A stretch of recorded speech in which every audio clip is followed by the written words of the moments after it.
नरेश मीणा जी की तरह ही एक और क्रांतिकारी मुझे यहाँ मिले हैं। मैं एसएमएस हॉस्पिटल में मौजूद हूँ। यहाँ पर नरेश मीणा जी को देखने आए थे। शिव नारायण मीणा जी हैं। शिव नारायण क्या कहते हैं नरेश जी के बारे में, जरा इनकी जुबानी सुन लेते हैं। कितना प्यार करते हैं नरेश जी से? जितना अपने घर वालों से प्यार करते हैं उतना हम मेरे भाई साहब से भी प्यार करते हैं, और बहुत ज़्यादा करते हैं। हम भाई साहब से ये बोलते हैं कि भाई साहब तुम्हारा जब पसीना गिरेगा आपकी सेना का खून गिरेगा। और भाई साहब के साथ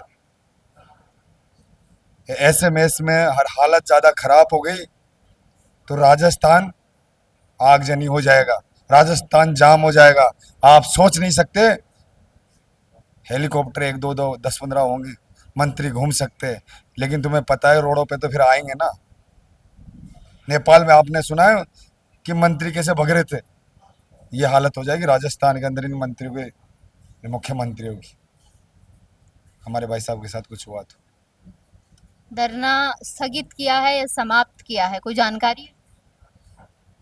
अब स्थगित भी नहीं कह सकते और समाप्त भी नहीं कह सकते, क्योंकि हम इसलिए नहीं कह सकते मैम, क्योंकि हमें पुलिस प्रशासन द्वारा धरने को जबरदस्ती हटाया गया ना। हमने टीम ने सोचा कि हम स्थगित करेंगे, और भाई साहब का जो जैसे भाई साहब ने अपील कर दी गांधीवादी तरीके से, अनशन जारी रखो, धरना जारी रखो, तो अब उन्होंने उनका आदेश ये था कि धरना जारी रखो, ये नहीं था कि समाप्त करो।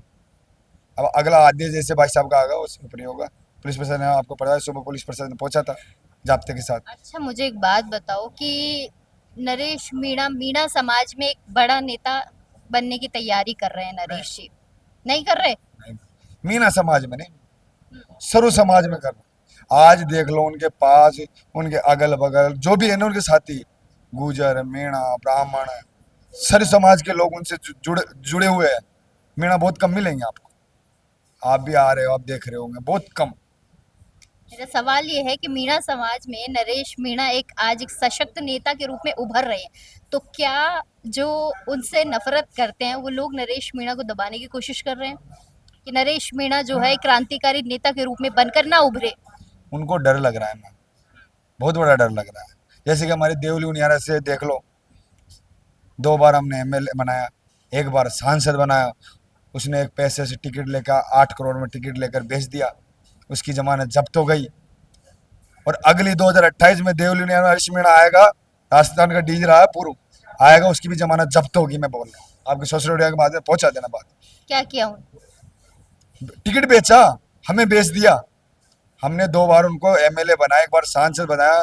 देवली उनियारा भोली भाली जनता को उन्होंने बेच दिया, तो भोली भाली जनता सड़कों पे आ गई और 60,000 नरेश भाई साहब को वोट देकर बता दिया कि देवली उनियारा की जनता क्या है। हरीश मीणा देवली उनियारा में आना ही बंद कर दिया। अब देखा होगा दौरे टोक तक आके चले जाते हैं। और आने वाले समय में 2028 में ये जैसे सीआरडीआर के चुनाव आएंगे, ये क्रांतिकारी उनमें ही बता देंगे।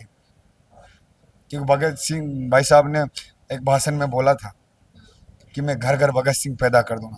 मुझे तो ऐसा महसूस हो रहा है मैम कि पूरे राजस्थान में नरेश मीणा पैदा कर दी भाई साहब। अच्छा, भगत सिंह जिंदा होते, हमारे बीच होते, आज होते, तो कैसे नजर आते नरेश जी के जैसे?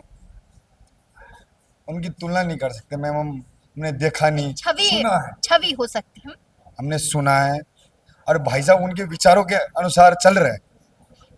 हमने पढ़ा है, अच्छा बुरा हमारे पूर्वजों ने लिख के गए, किताबों में लिखे, उनके हिसाब से हम पढ़ रहे हैं, लिख रहे हैं, उसके हिसाब से चल रहे हैं। कि भगत सिंह ने 22 साल की उम्र में देश के लिए फांसी लगा दी। आप सोच सकते हो उसके अंदर कितना जज्बा जुनून होगा, जो देश के लिए 22 साल की उम्र में फांसी। नजर आता है नरेश मीणा जी। 100% मैम, 100%।